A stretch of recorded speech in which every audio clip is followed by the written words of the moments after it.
Stanka Kovijanić, doktor stomatologije i specijalista dječje i preventivne stomatologije.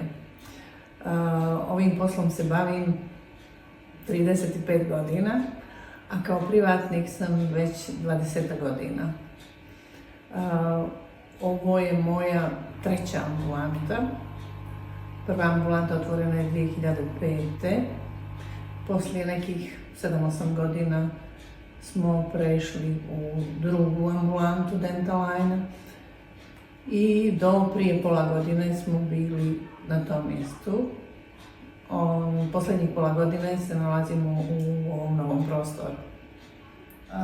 Što se tiče ovog prostora u kojem se sad nalazi Dentaline, imali smo pomoć od Ministarstva ekonomije, a ujedno smo i korisnici kredita za investiciono-razvojnog fonda za liniju žene u biznisu.